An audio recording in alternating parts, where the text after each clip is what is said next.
दोस्तों, जब से अमेरिका के चुंगल से मुस्लिम देश आजाद हुए हैं, तब से अमेरिका के लिए सबसे बड़ा सिरदर्द जो है वो ईरान बना है। और ईरान के ऊपर किस तरीके से शिकंजा कसने की कोशिश अमेरिका द्वारा की गई है, उन तमाम साजिशों को नाकाम करने का काम ईरान ने किया है। और इसलिए अब हर जगह जो है अमेरिका द्वारा एक ही राग अलापा जाता है, ईरान ईरान ईरान। ईरान के साथ संबंध खत्म करिए, हमारे साथ संबंध जोड़िए। ये तमाम बातें जो हैं और धमकी भरे अंदाज में हर देश को कहता हुआ अमेरिका दिखाई दे रहा है। पर अमेरिका को ये चीज सऊदी अरब के साथ करना जो है वो महंगा पड़ गया है। और जब जो बड़े दुश्मन दोस्त बनते हैं तो उस दोस्ती की मिसालें भी दुनिया भर के लोग देते हुए दिखाई देते हैं।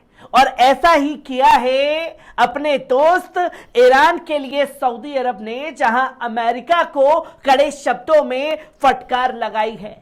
और इस फटकार के बाद अमेरिका को जलालत का सामना भी करना पड़ा है। कैसे तमाम तस्वीरें सामने आई है, एक बार इस रिपोर्ट पर नजर डालते हैं। दोस्तों, सऊदी अरब का कहना है कि ईरान के साथ संबंधों के बारे में किसी पुनर्विचार की जरूरत हमें बिल्कुल नहीं है। अमेरिका की ओर से इस मांग के जवाब में कि ईरान के साथ संबंधों के बारे में सऊदी अरब को पुनर्विचार करना चाहिए, जहां रियाज का कहना है कि हमने अपना फैसला कर लिया है। सऊदी अरब के अनुसार ईरान के बारे में उसने जो फैसला किया है वह उस पर अड़ीक है। अरबी भाषा की एक वेबसाइट पर जानकर सूत्रों के हवाले से एक लेख छापा गया है। इस लेख के अनुसार सऊदी अरब के अधिकारियों ने इस देश की यात्रा करने वाले अमेरिकी प्रतिनिधि मंडलों से स्पष्ट शब्दों में कह दिया है कि ईरान के साथ संबंधों के बारे में जो फैसला हमने कर लिया है उसके बारे में अब कोई दोबारा बातचीत नहीं होगी और सोच विचारने की भी हमें अब जरूरत नहीं है। सऊदी अधिकारियों का कहना है कि विश्व के किसी भी देश या आर्थिक राजनीतिक शक्ति के साथ संबंध स्थापित करने के लिए उनका देश पूरी तरीके से स्वतंत्र है।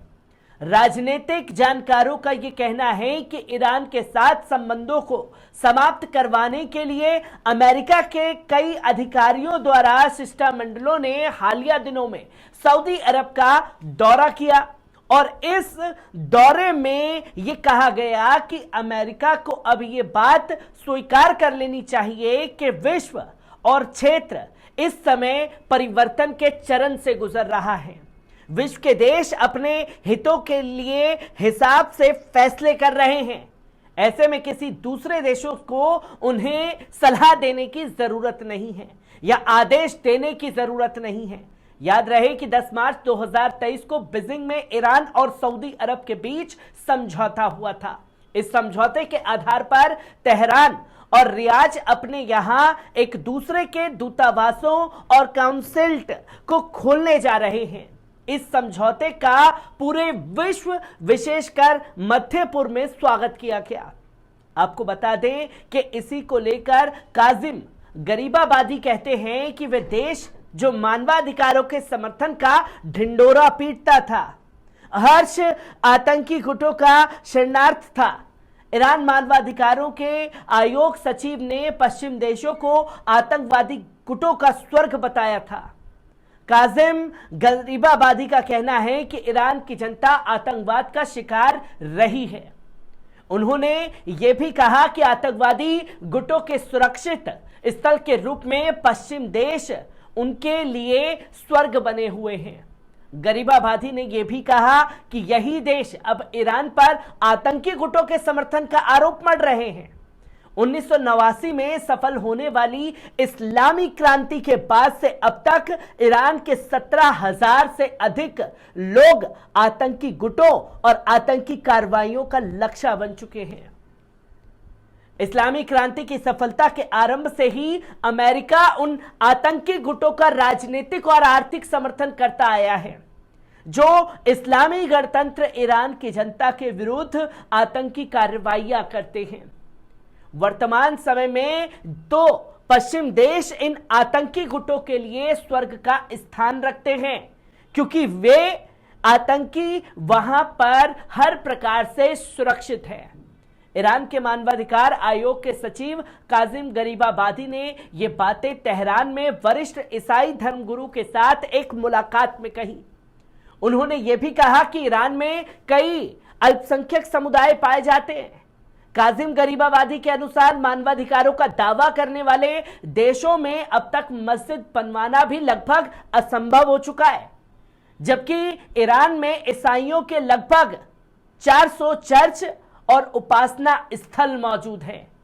इसी के साथ साथ पाकिस्तान के राष्ट्रपति ने ईरान और सऊदी अरब के बीच होने वाले समझौते को ऐतिहासिक भी बताया है, जहां आरिफ अलवी का यह साफ तौर पर कहना है कि ईरान और सऊदी अरब के बीच फिर से कूटनीतिक संबंधों की बहाली बहुत ही महत्वपूर्ण और उपलब्धि भरा कदम है।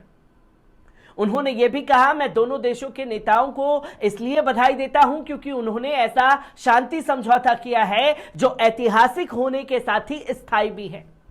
जहां पाकिस्तान के राष्ट्रपति का कहना था कि इस्लामी गणतंत्र ईरान और सऊदी अरब के नेताओं ने दूरदर्शित सूझबूझ का प्रयोग करते हुए वर्षों पुराने तनाव और मतभेद को समाप्त कर अपनी दुश्मनी को भुलाकर एक दोस्ती भरा कदम उठाया है।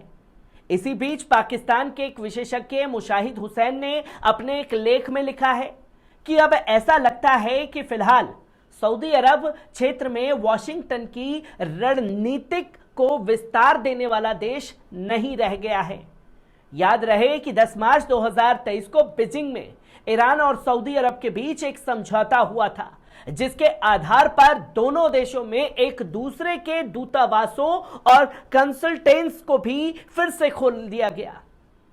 याद रहे कि विश्व के कई देशों के नेता और राजनीतिक विश्लेषक इस्लामी गणतंत्र ईरान और सऊदी अरब के बीच होने वाले समझौते को कई आयामों से महत्वपूर्ण बता रहे हैं।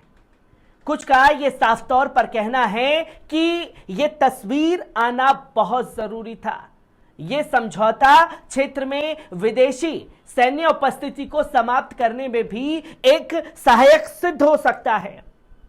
अब जहां एक तरफ अमेरिका पहले साजिशें रच करके ये बताता था दुनिया को कि देखिए इस देश में आतंकवाद है और आतंकवाद को खत्म करना बहुत जरूरी है, इसलिए उस देश में जाकर के उसमें घुस करके उनके ऊपर चढ़ाई कर देता था।